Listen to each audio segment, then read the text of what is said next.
Welcome to the Second Press podcast, a wine-ish podcast hosted by Brad Horn and Dan Kirby.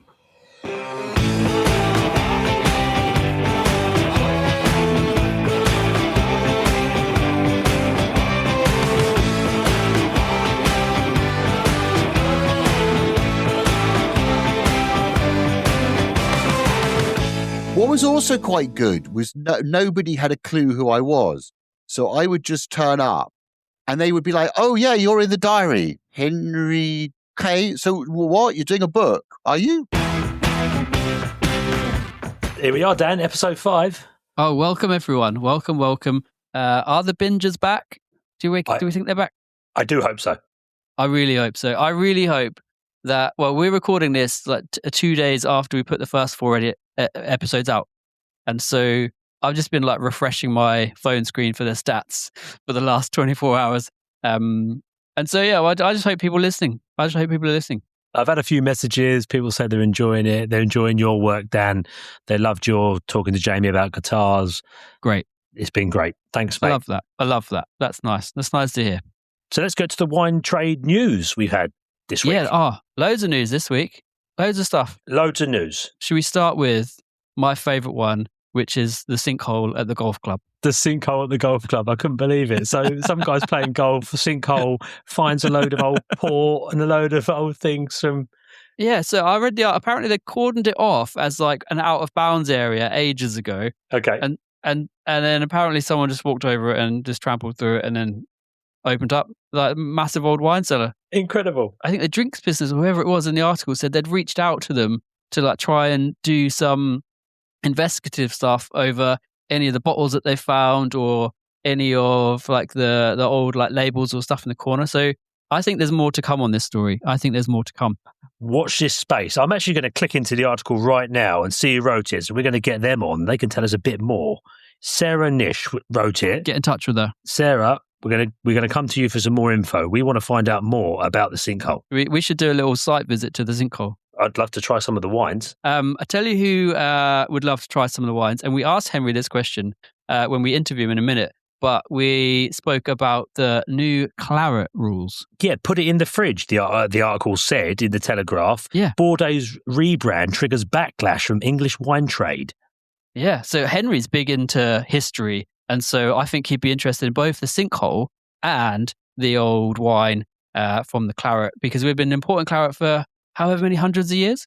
And they want to change the classification so that claret in the UK is no longer a thing. We're not allowed to call it claret because it will have a European legislation that means it has to be a light, fresh, off-dry red, which doesn't make any sense at all. I really don't understand it. I totally get that you want to get a new demographic and people drinking wine, but just make something a bit lighter and just say you can put this in the fridge. You haven't got to change the whole vocabulary of what wine was for a whole section of the population. Yeah, it doesn't need a whole classification for a specific word. And then the other thing I read is that they're potentially going to let the word claret be used on other regions in France. So you might get things like Rhone claret or Loire claret, because if claret is a style, it stops becoming a region, which doesn't make any sense at all. So again, more to come on that one, because we don't know whether it's actually going to happen yet or whether it is definitely happening. No, that honestly, mate, some of this news has really baffled me today. Also in the news, I got sent a press release that Coravin have sold 2 million systems. That's insane. That is a lot of systems. It's pretty crazy for a wine product to sell that much to roughly restaurants, but consumers alike. I think that's absolutely crazy. I've obviously interviewed Greg a few times, and I've got a Coravin, and I've used a sparkling. Such a great innovation, and they really must be really proud for where he started in his garage. We're going to get him on at some point, but to get him to start in his garage and have 2 million of these things sold. Yeah, it's nuts. I went to a tasting with Greg in London not so long ago, and he had like his original prototype there, and he showed us what his original plan was, and we tasted through a whole bunch of wines and stuff. And I've used Coravin at home for my studies for the last 2, 3, 4 years, and so I find it really useful. I've got bottles in my little wine collection that I Coravanned over a year ago that taste okay, which is pretty bonkers. I've got some that are less so I think it depends on like hygiene and a few other bits, but for the most part, Coravin has been a really interesting tool for me. So to sell 2 million units is pretty insane, isn't it? Fantastic. Should we get to the interview with Henry? It was great fun. Yeah, I mean, Henry's got some opinions on this week's news too, so watch out for that. But he's got some books, he's an author, he's got his own podcast, so really fun chat with Henry. So should we get him on the show? There we go.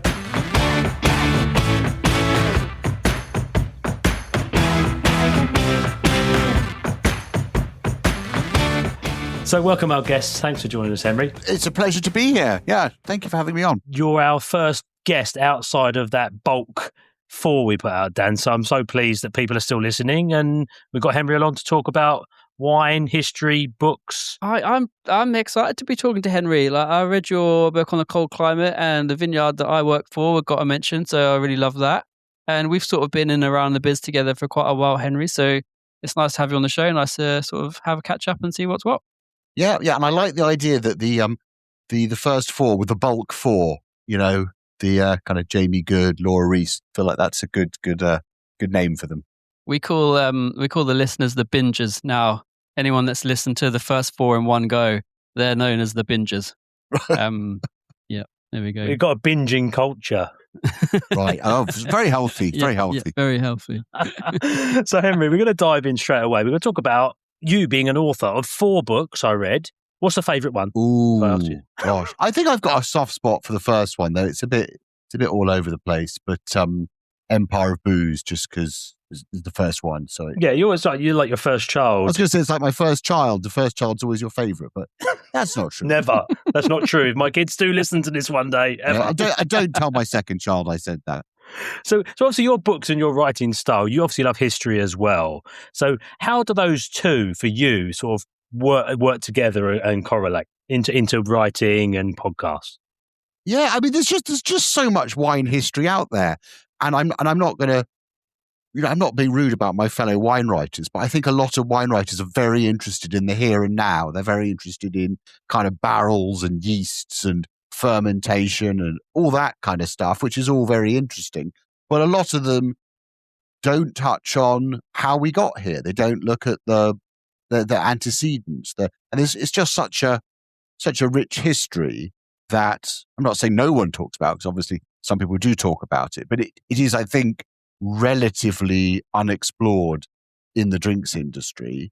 So I thought it was just an interesting thing to go into. It's kind of what interests me the most.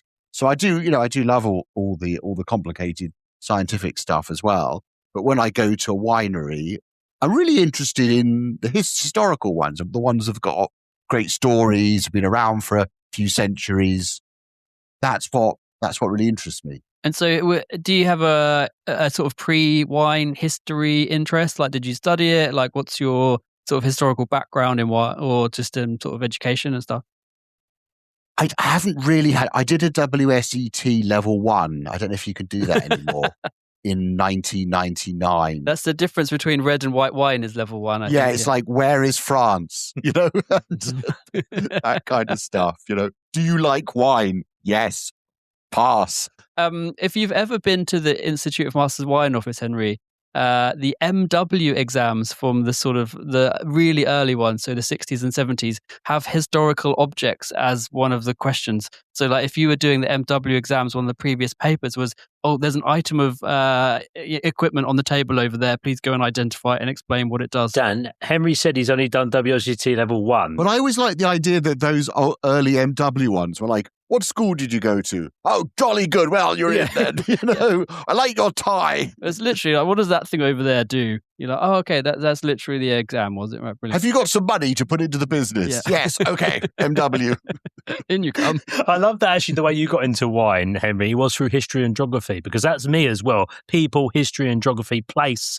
That's what I love. So actually, I think that's a really great way to also, we spoke about this before, Dan, that you can come in from different angles. Wine, you can be very scientific and you can love it for that side of it. You can be a very people person, but actually the history behind it all and how many empires have been built on booze. And also, I mean, wineries are nice places to visit, aren't they, generally? And they tend to be, apart from English wine, they tend to be in warm countries as well. So it's fun visiting Portugal or the south of France, going going to vineyards. That's a really good segue for the book you wrote about English vineyards. So, why did you choose England if you like going to warm countries? Yeah, I mean, it was a bit of a bad choice, really, wasn't it? I should have done a book about South African wine or like Australian wine instead of one about English wine. I just didn't really think that one through. The book came about because a publisher asked me to do it. So there was this little publisher, and there'd been a big article in the Sunday Times in 2021, and it was like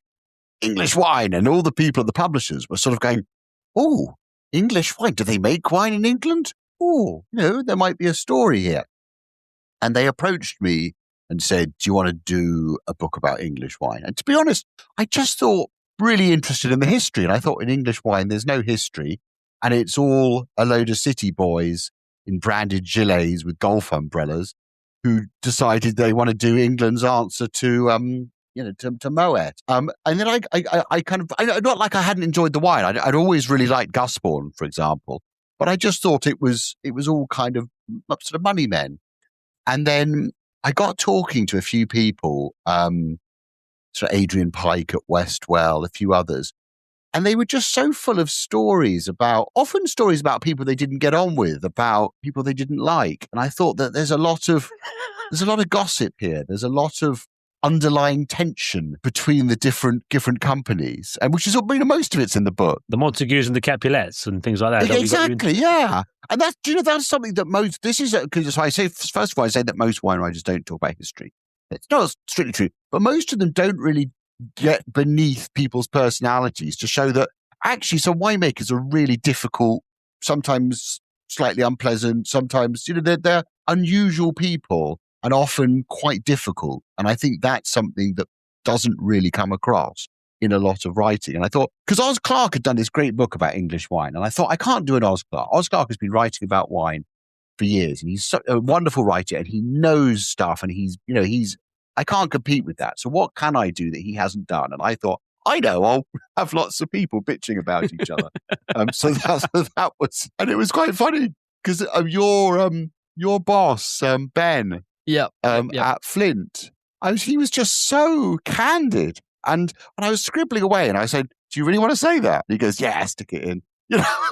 We get asked a fair bit about people coming to talk about English wine, and they come to Flint specifically for a couple of reasons. We sort of do fizzy Charmat stuff instead of trad method, and so when they turn up, like when anyone comes to turn up to do a thing about the vineyard, Ben's always like, "Well, I'll say whatever the hell I want, and if it goes in the book, whatever. If it goes on the website, whatever."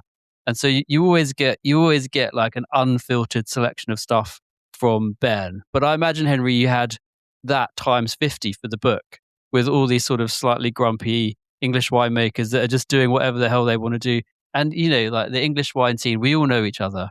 And we all know which ones are the cool people and which ones are the people to avoid and which ones are just the city boys. And I'm not naming any names because I'm in the middle of the industry. But go and read Henry's book if you want to feel like the full force of some of the cantankerous actions. I really loved the book on English wine. Great answer there, Dan. A great segue. Well done, mate. You're very good at that. Very, very good. Very diplomatic. I try. What was also quite good was nobody had a clue who I was. So I would just turn up and they would be like, "Oh, yeah, you're in the diary. Henry." Yeah, you're the book guy. Okay, so what? You're doing a book? Are you? Okay. And then they would just sort of talk. And it was quite interesting seeing, because some people are obviously very, very charming and they're very, very, very good at talking. And then some people had clearly caught them on a really bad day and they were like, "Why am I talking to this person? Who is he?" And were just really quite rude to me. and that's all great because, I got the sort of unfiltered personalities of these people, which I don't think I would get now because I go there and people are like, "Oh, you've done this book. Okay, we better be nice to you." But that's not what it was like when I was writing it. So you think it was a nice time to write the book in a way that sort of people didn't necessarily know who you were, but you were writing a book on English stuff and you got the unfiltered version? Exactly, yeah. And I don't think I'd get the unfiltered thing now. And I think even if I tried to do it in another industry, like I was thinking at one point of doing a book about English whiskey, because there's a lot of good stories there. But I think people would be more on their guard. I think they would have read my Vines in a Cold Climate and go, "Hang on, he's going to put everything in. So we better be a bit more guarded." So I think it's actually a kind of book I'll never be able to write again. Yeah, the PAs are like, no, filter that, do not say that. Yeah, exactly. Well, I had someone do that the other day. I was interviewing this person about Japanese whiskey, and he goes, "I've read your book. I've got to be really careful." It's like, you really just don't make a dick of yourself. You've done two things, Henry. You've lost your anonymity, and two, you've got a reputation for putting the unfiltered version in your books. I know. But that's what we want, don't we? Yeah, that's what I want to hear. That's what I want to see. But what's great about English wine is it's not very slick. It's despite the fact that a lot of the brands look quite slick from the outside, they're small companies. They're family businesses. They're not LVMH, so they don't have the protective guard of PR people. So I think people are still pretty candy. And we're going to dive into your podcast now as well, mate, because you do have a podcast, Intoxicating History. So talk to us about that. How did that come about? That was there's a lady called Melanie Jappy who used to produce the wine show. So yes. And she was talking to me, I think it was like towards the end of lockdown. And she was going, you should really do a podcast. I'm moving into podcasts. We should do something together. And I've always enjoyed the wine show, and I've known Mel for a while. And she was trying to come up with someone to do it with. And she came up with all these, kind of increasingly unlikely people like, Chris Eubank and Jet from Gladiators. I would pay a lot of money for Henry and Jet to do a podcast on any topic. I think it would have actually been more successful. But and then she just said Tom Parker Bowles. And I'd known Tom a little bit from the food world. And what always struck me about Tom is the food world is full of like monstrous egomaniacs, and Tom isn't one of them. I met him when I was doing PR for a book, and he was doing some food channel. And I remember, and PRs are often treated so badly by their talent. And he was so charming to me. This was 20 years ago. And I sort of met him a few times, and he was always so genuine. And I thought, this is someone who's actually a nice bloke, as well as being, even more importantly, a professional.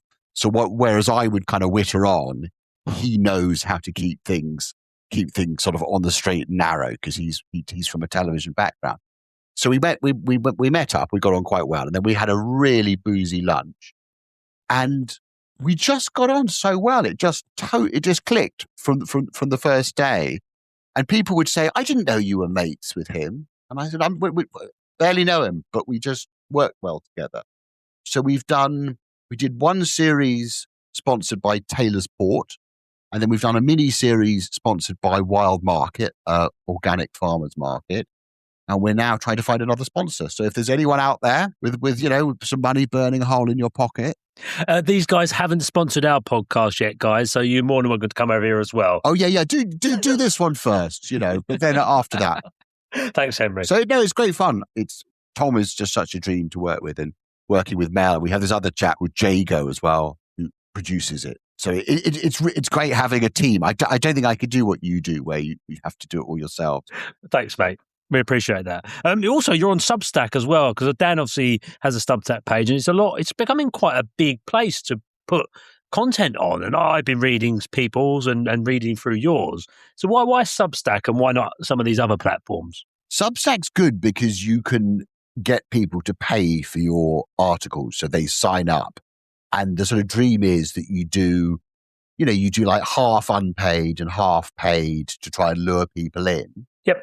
And do you know, my wife was telling me I should have done Substack when it was launched when was it, like 2022? I thought the people who do wine really well on Substack, or people who will get people to pay for subscriptions, are the specialists, like Jane Anson, or who's that natural wine bore, Aaron Aizkoff, whatever his name is.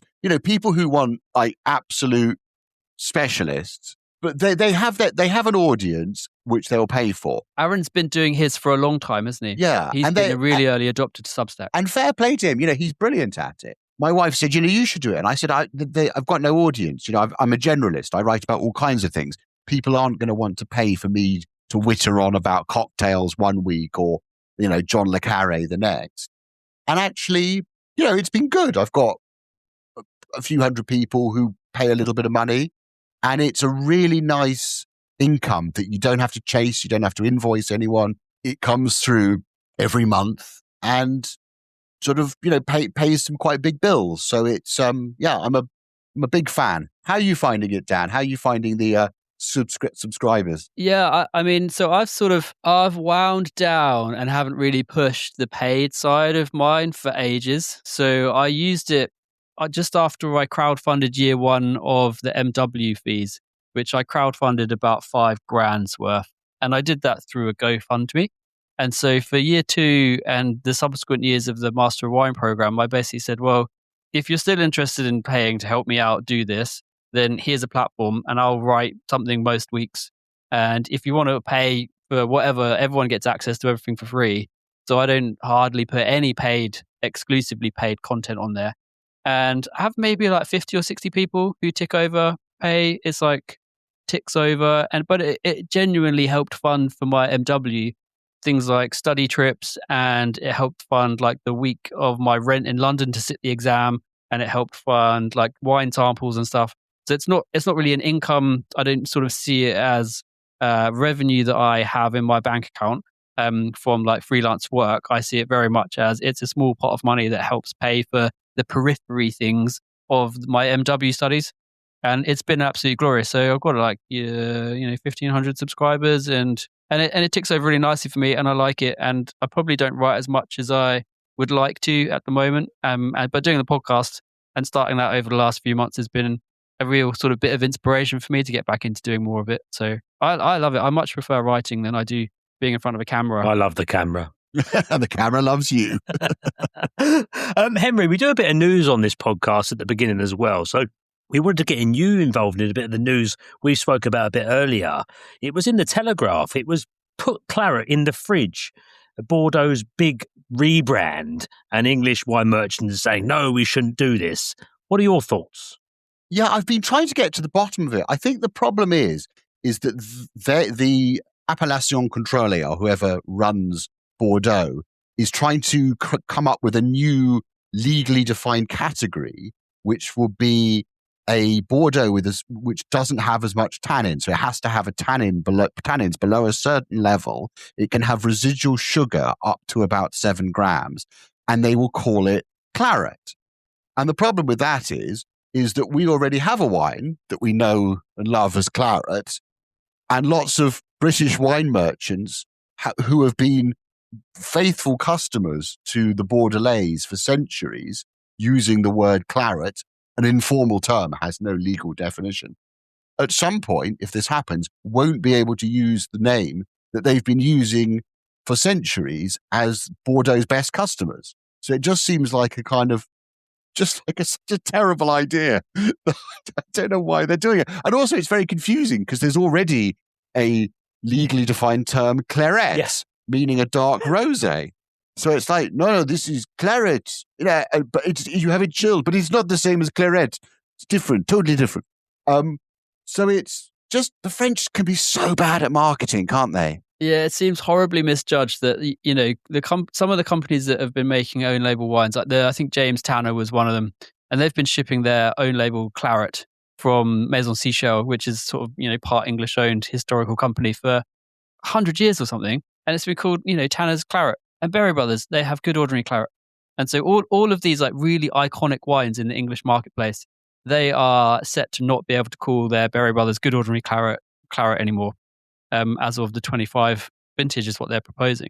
And also that I was reading up just before we started recording, same is that the term claret could potentially be used by other regions around the world. So in France, so you could have claret made in Bordeaux, but you could also have claret made in the Rhone. They're trying to call it a style rather than a place or a production technique. Yeah, it just seems like a sort of someone who's got a faithful wife who they've been married to for, I was going to say hundreds of years, but a long time, and they have a wonderful relationship together, and then they're off like chasing the latest thing, and it just seems like that's what the Bordelais are doing. Thank you for getting involved in the news, Henry. Much appreciated. And I do agree with you. Let's keep our claret the way it is. Keep English, claret English. Do you know, I've been thinking of writing something on it, and you have just kind of crystallized the fact that I actually do have a point. So I'm gonna write something tomorrow on it. Yes, we've done something at least for the British public.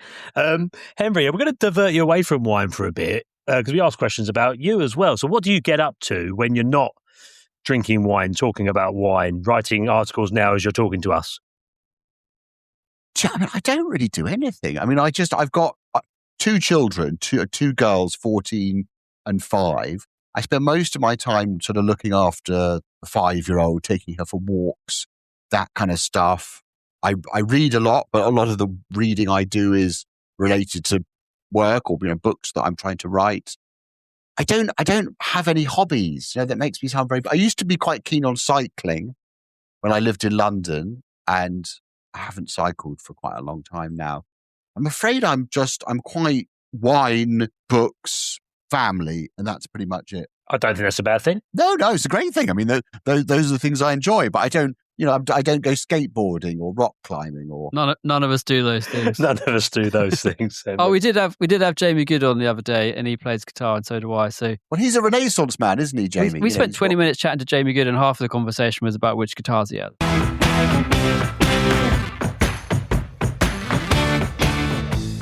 Henry, I'm going to ask you this question as well. As you're into history, we asked about your favourite wines, etc. But I'm going to give you this. Any wines from history you'd like to bring back to taste now? If you had the DeLorean and you could go back. I'd really love to try ancient wines because nobody's quite sure what they tasted like. So people can speculate that, say, Falernian, which was like the Decem of Rome. People say, it was probably made with dried grapes. It was probably a bit like Vinsanto or something, but nobody really knows. And also things like 17th century port, like people talk about, was it sweet? Was it dry? Was it fortified? And again, nobody really quite knows. So I'd love those sort of wines, which no one really knows exactly how they were made. And those sort of ones, so ancient wines and sort of more modern port. If you could bring them back, I'd love to know what they were like. And then now we're going to come back in our DeLorean. So what would be the wine you'd drink right now? Any wine you could have? Gosh, you put me on the spot. Do you know what I really fancy now? And I haven't had it for a while. I just fancy a nice dry sherry, like a Manzanilla, something, a La Gitana. Whenever they release the Enrama ones, do you know what I'm really looking forward to is the big fortified tasting, which is coming up soon. Trying lots of sherry. That is a fantastic tasting to get to. And actually, I don't drink that much sherry, even though I love it. And I've suddenly just thought I would kill for a glass of La Gitana now. I love that answer. And I think we all want one now. Yeah, it's a bit of a cliche, isn't it? I think anyone in the biz who responds to that question with sherry always gets a big thumbs up in my book. I was an avid anti-sherry guy for ages. And, a couple of summers ago, I was like, actually, this is delicious. Now I can't get enough of it. Yeah. It's a bit too strong, though. I think the problem with Vino Sherry is that it's as drinkable as like a 12.5% Vino Verdi, but it's 15%. I mean, or you could see that as a positive. I do see it as a positive, not a negative. Yeah. Brad sees it as a positive. Yeah. When I was in my 30s, I saw it as a positive, and now I'm in my 40s. I tend to try and find wine that's not quite so strong. Henry, before we let you go, I'm going to ask you anything else coming up with you? What's new or what's coming up for you soon? Well, I'm trying to write a book which hasn't got a title yet, but it's something like A Brief History of Wine Snobbery from Petronius to Alan Partridge. So it's about wine and status from the ancient world right up to the present day. Alan Partridge with his Blue Nun, that kind of stuff. Love it.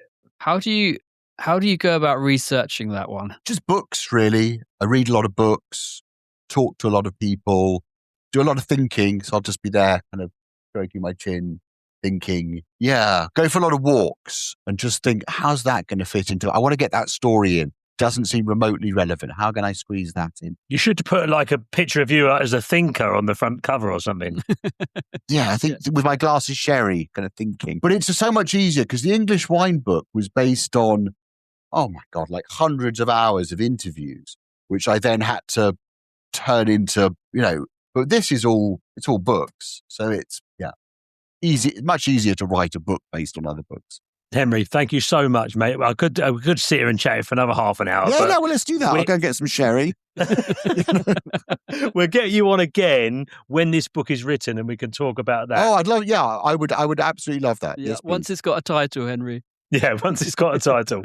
Yeah, it needs it. So if you've got any ideas for a title, Substack, put it in the notes, please. Let us know. Get Henry a title. Yeah. When it's done, I might do that. I might do a poll. People will come up with like Bookie McBookface of Great British Public. You can't trust them. Henry, thanks so much, mate. Thanks very much. Bye bye. Yeah, cheers, Henry. Bye, guys.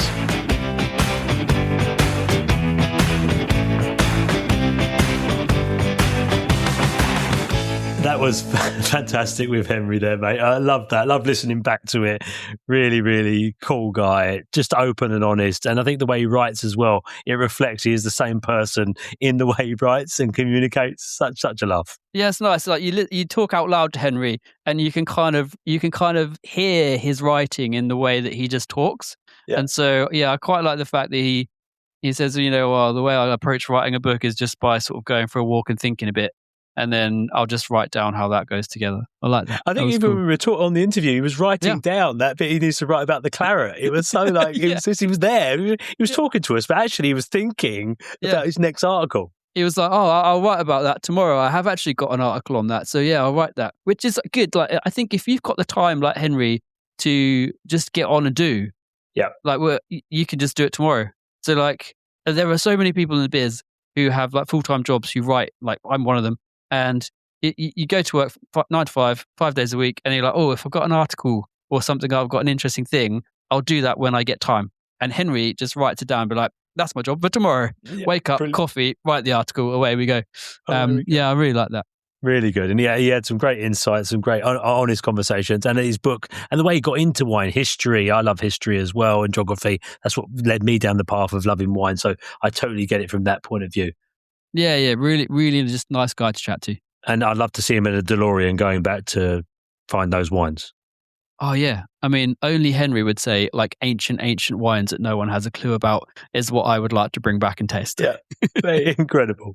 What else has been going on, mate, for you? Oh, well, so I've been out and about on the road again. So, like, my job is literally being out and about on the road. So last week I was in London at the Hilton Hotel in Canary Wharf, which is part of the Virgin Wines like roadshow, tasting their wines. And then I think tomorrow I'm heading off to the West Country. I'm going out to Cheltenham and Gloucestershire for a few days, tasting the wines with a couple of independent wine shops. Nice, mate. Yep. But in the meantime, last weekend I was drinking, had a bottle of, one of my favourite producers in South Africa is Duncan Savage. Absolute genius. And I had his Follow the Line Sanso at the weekend. And I love that wine. I'm a big fan of light-bodied reds anyway. Yep. Not these new Bordeaux claret style light-bodied reds, mind you. But I like proper delicious South African light-bodied reds. And Sanso is such an underappreciated grape variety. I absolutely love Sanso from South Africa, and Duncan Savage Follow the Line is just delicious. Loved it. Oh, I agree to everything you said there, mate. Great wine, great winemaker. Sanso from South Africa. I'm in. Oh, yeah. Delicious. What have you been up to? Anything fun? Got loads of tastings coming up tomorrow. Last week had a few, some more like consumer friendly wines as well. And Foreman Hunt tomorrow. Going to a little tapas bar as well. So that should be fun. Check out my Instagram. And I'm drinking tonight. Actually, I'm drinking while we're recording. Yeah, I noticed that. Catena Zapata, the birth of Cabernet, which is a big, chunky, full-on Cabernet. Yeah, it's absolutely gorgeous. I opened it yesterday, but today it's drinking so well. Like, honestly, I'm a very lucky boy this evening, and I'm enjoying it. And I was on the podcast with Henry. I thought, I'm going to have a nice glass of wine, and I'm going to enjoy myself. Nice. Cool. So now you've listened to hopefully all 5 episodes, guys. Leave a review. Head to the Substack page. Like, subscribe, tell a friend. It really does help keep this engine running, and we can keep making some more podcasts for you guys to listen to. Yeah, and I think we're going to bring in a listener feedback section at the end of each episode. So if there's any comments, we're going to take your feedback on, and we're going to have a little review of some listener feedback each week. So get in the comments on the Substack, and we'll see you there. And I will review them and tell Dan what you feel about him. Thanks so much, guys. Really enjoyed this week. Hope you're still listening. Look out for the next episode. Yeah, this one will be coming out as soon as we possibly can because we want to keep the momentum up. Yep. And then I think we're interviewing Chris Wilson in a couple of weeks, who is another English winemaker. Yeah. Should be fun. He might be in the windmill. If he's anywhere but the windmill, I'll be annoyed. Yeah, a little bit. Thanks, mate. Have a good one. Cool. Cheers, guys. See you later. Bye.